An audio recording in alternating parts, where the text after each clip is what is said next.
Estamos aqui no programa de entrevistas da Implant News 10 anos comemorativos e estamos com o professor Dr. Hugo Nari Filho, que é mestre e doutor em cirurgia, traumatologia bucomaxilofacial, cirurgião do PI Brandmark Center de Bauru e também coordenador do curso de mestrado e doutorado da Universidade Sagrado Coração de Bauru. Prazer tê-lo aqui conosco, professor Hugo. Prazer é meu. E eu estou aqui com algumas perguntas para a gente desenrolar um pouco o nosso assunto, falando sobre implantes, cirurgia em implantes. E eu gostaria então de dar início uma pergunta que eu considero que é o calcanhar de Aquiles dos cirurgiões dentistas que fazem a prática da implantodontia, que é: qual que é a tua opinião sobre aumento vertical na região posterior, principalmente de mandíbula? Qual que é o estado da arte? Como é que a implantodontia hoje se encontra em relação a esses enxertos, essas reconstruções, essas áreas posteriores?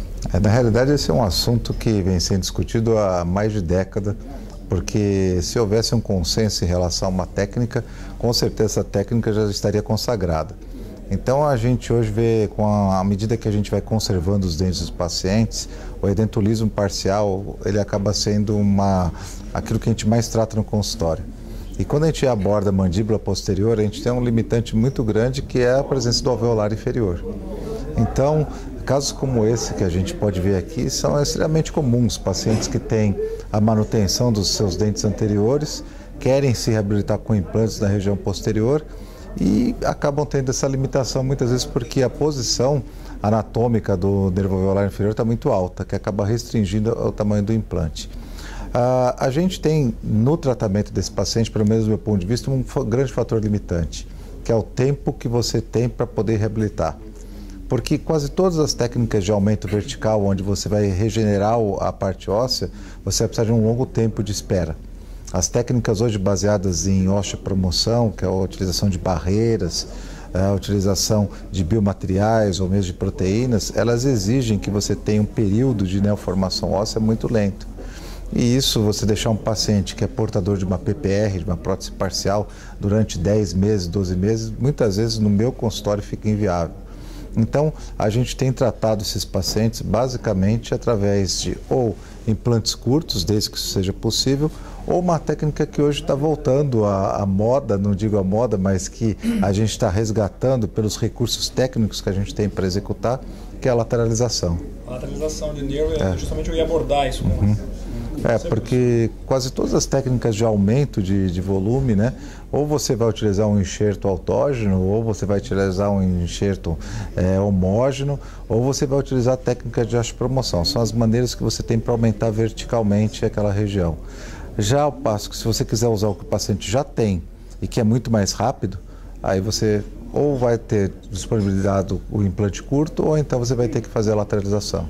Aproveitando essa sua resposta, quando a gente pratica o procedimento de enxerto, que é feito um enxerto de reconstrução, no caso de uma mandíbula, por exemplo, que o prognóstico a gente sabe que é um pouco mais desfavorável por N situações, tanto de cirurgia de retalho, até também pela própria vascularização desse enxerto, principalmente a gente usar um enxerto homógeno, que já é um enxerto acelular, né, não tem osteogenicidade nenhuma. Como é que você trata essa morbidade? Como é que está o estado hoje em relação à morbidade desses casos de lítio, tanto do sítio receptor como principalmente do doador? Quando você pensa em termos de enxerto, de blocos, de você fazer o auto-enxerto, o enxerto homógeno, a gente tem vários tipos de parâmetros. Por exemplo, primeiro, em relação à parte de tipo de reconstrução que você vai fazer. Se você pretende fazer uma reconstrução horizontal, você tem um rebordo em altura bastante satisfatório, mas ele não tem espessura para receber os implantes, essa é uma indicação clássica de você utilizar um enxerto autógeno, por exemplo, porque a quantidade de enxerto, volume de material que você precisa não é tão grande, ainda mais se você falar em áreas parciais.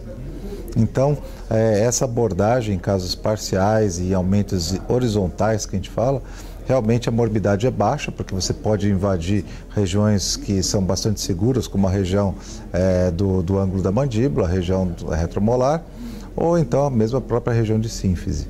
Né? Agora, quando você vai para reconstruções maiores, que são aquelas tridimensionais, onde você perdeu volume em altura e em espessura, aí, consequentemente, essas áreas que hoje têm uma baixa morbidade, elas não nos prestam porque você não vai obter delas o volume que você precisa. Então aí você tem que abordar as zonas doadoras, como por exemplo a crista ilíaca, e aí realmente já envolve hospitalização, período de recuperação, que acaba limitando um pouco o nosso raio de ação. A aplicabilidade cirúrgica do implante zigomático, sim ou não? Veja bem, nós estamos saindo agora de uma situação parcial, tá? De mandíbula posterior, onde você tem uma abordagem que, no meu ponto de vista, deve ser conservadora no sentido de não querer aumento, né? No sentido de usar aquilo que o paciente tem e usar técnicas de transposição.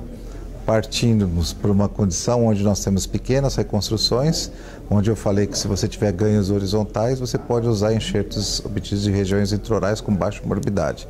E agora nós vamos para caso total. Exatamente. Em casos totais, por exemplo, a gente está se referindo à maxilatrófica, porque em mandíbula você não tem esse problema, mas quando você vai para uma maxilatrófica, o problema da ancoragem posterior, ela é muito séria. E, sem sombra de dúvida, a primeira opção hoje, daquilo que a gente já aprendeu, nós começamos a trabalhar com o zigomático em 98, todos que começaram a trabalhar com isso no Brasil. A gente hoje já tem aí um bom tempo, 15 anos ou mais de 15 anos de utilização de zigomático. A gente já sabe que o zigomático tem um problema clássico quando você trata uma maxilatrófica convencional, que é o problema exatamente da possibilidade de comunicação buccinusal e, a partir daí, a necessidade de remover o implante. Então, se você tem outra técnica hoje, que é segura. O único problema é o tempo, o bendito tempo que a gente estava falando antes. Você tem um tempo aí de espera de, às vezes, 1 ano, 1 ano e meio para reabilitar o paciente.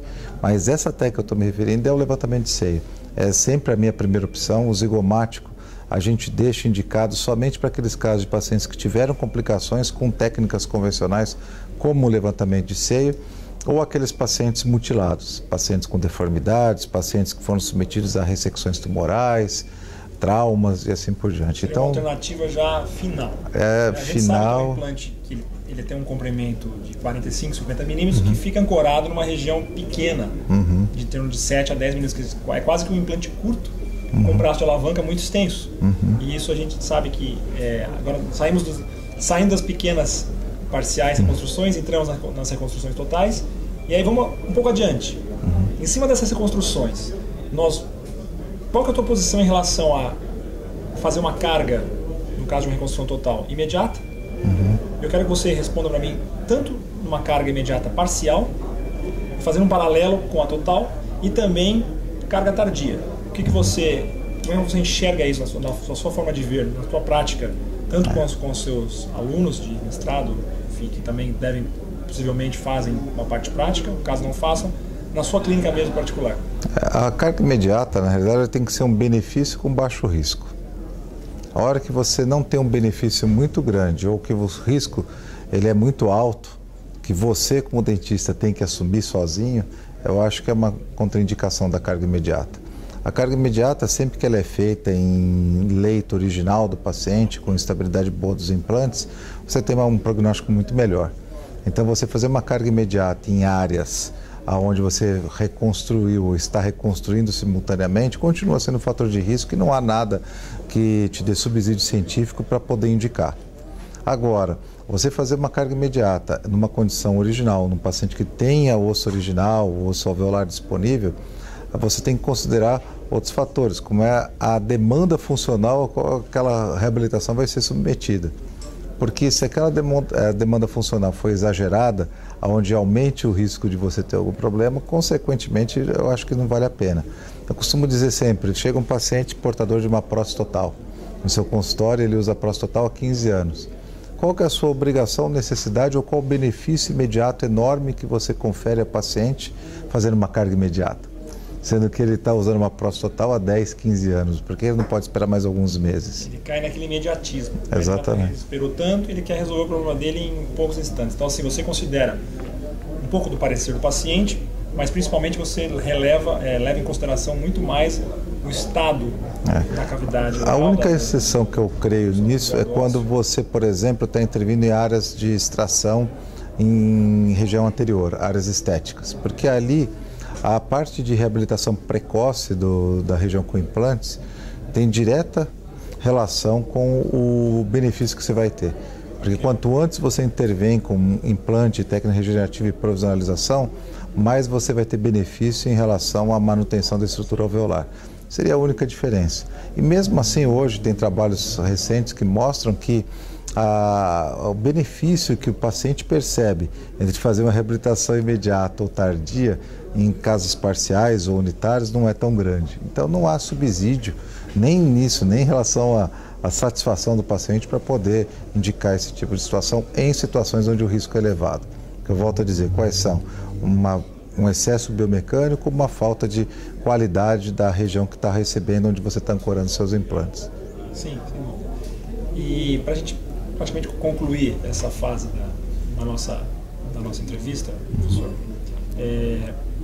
eu costumo sempre dizer que o paciente que nos procura no consultório, ele eventualmente quer resolver o problema dele de reabilitação, ele quer ter dentes.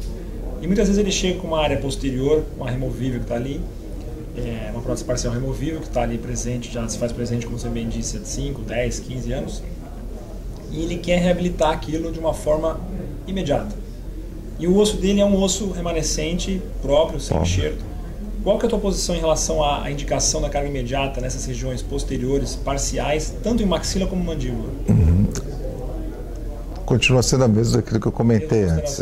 Por exemplo, quais são as situações de risco? Se você tem um osso pobre, de uma qualidade inferior, um paciente, por exemplo, maxila posterior, a gente sabe que já não é uma zona de ancoragem ideal e estatisticamente isso já está mais do que comprovado. Se associado a isso você não tem, além de qualidade, também uma zona de ancoragem boa, estou me referindo a volume ósseo, se você não utiliza bons implantes em quantidade de uma distribuição adequada, você está correndo risco. Então você está chamando para si o risco de um procedimento. A mesma coisa mandíbula. Extremo livre, que nem você comentou. Você pega e tem a limitação do nervo alveolar e você utiliza implante curto. Consequentemente, você está correndo risco, porque a demanda funcional vai ser muito maior, né, relacionada à área de ancoragem que você tem. Então, falar que a gente nunca fez é uma mentira, porque você vai ter que analisar a expectativa de cada situação. Agora, com certeza não é a situação ideal ou a situação que eu primeiro penso em carga imediata. É a situação onde eu penso em trabalhar com 2 tempos, até porque os períodos de osteointegração dos implantes que nós temos modernamente são curtos. Questão de 2, 3 meses, você já tem condição de fazer a reabilitação. Então, algumas coisas não justificam.